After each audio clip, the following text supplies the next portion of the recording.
Assalamualaikum warahmatullahi wabarakatuh. Kami di kelompok 7 CNSJ rekan saya Syifa akan memaparkan mengenai pembiayaan non-konvensional pelunasan utang negara di pemerintah swab. Yang pertama ada pengertian konsep dasar dan landasan pengaturan perundang-undangan. Yang pertama deponat swab. Deponat merupakan penerapan utang luar negeri dengan cara menukarkannya dengan satu komitmen dari negara pengutang atau debitur untuk memobilisasi sumber keuangan domestik untuk kegiatan konservasi. Untuk skemanya ada dua, yaitu direct conversion dan indirect conversion. Untuk peraturan perundang-undangan, landasannya yaitu Peraturan Menteri Keuangan Republik Indonesia Nomor 211 tentang tata cara optimalisasi penyelesaian piutang negara yang bersumber dari penerusan pinjaman luar negeri dan rekening dana investasi pada badan usaha milik negara, perseroan terbatas dan atau badan hukum lainnya, pasal 13 sampai 16 sampai 35. Yang kedua ada prinsip-prinsip dalam deponatus swab. Yang pertama ada hutang-hutang konservasi, yang kedua donasi untuk organisasi lingkungan, yang ketiga pemberian hutang oleh organisasi lingkungan, yang keempat hutang resmi untuk mendukung pengaturan lingkungan hidup, yang kelima ada transaksi sukarela.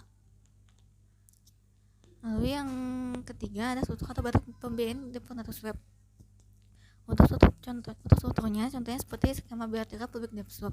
Pada bilateral public debt swap ini, negara kreditor akan membatalkan utang negara debitor jika negara debitor menyisihkan dana untuk tujuan yang disepakati bersama. Lalu yang lainnya ada skema tripartit publik, yaitu di mana pihak ketiga atau investor bernegosiasi untuk pemberian hutang dengan potongan tertentu atau bahkan mengusulkan donasi atas hutang tersebut. Selanjutnya ada model pembiayaan dan pentahapannya. Dalam upaya menyelesaikan dua masalah dengan suatu usaha kesepakatan yang pertama ada meminimalkan dampak negatif utang terhadap negara yang berkembang, meminimalkan kerusakan lingkungan yang sering ditimbulkan oleh negara-negara berkembang. Untuk melakukan natur debt, pemerintah Departemen Keuangan terlebih dahulu menginventaris seluruh utang luar negeri, berapa jumlahnya, kapan jatuh temponya, negara mana krediturnya, apakah undang-undang pada negara kreditur membenarkan dan memungkinkan defornatur tersebut ada atau tidak. Dengan swab, pemerintah tidak perlu mengeluarkan uang untuk mengurangi utang luar negeri. Uang yang seharusnya melunasi utang luar negeri tersebut dapat dibelanjakan pada barang alat investasi. Selanjutnya ada permasalahan yang sering muncul di dalam topik.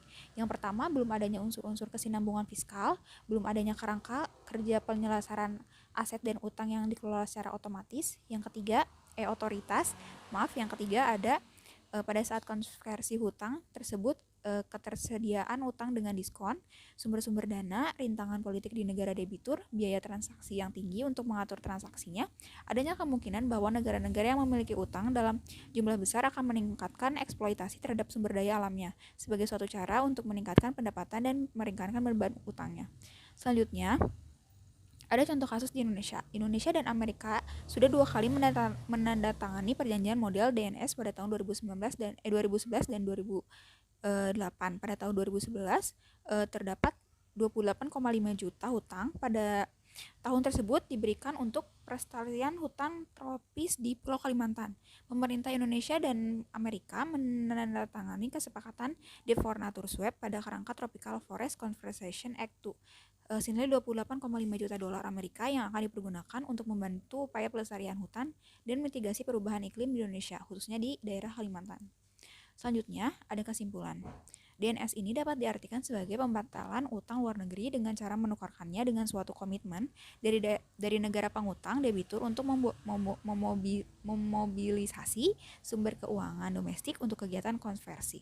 Terdapat ada 5 prinsip swap debt for natur swap. Selanjutnya ada skema dari triparty public debt swap. Ini ada pihak ketiga atau investor bernegosiasi untuk pembelian hutang dengan potongan atau diskon tertentu atau bahkan mengusulkan donasi atas hutang tersebut.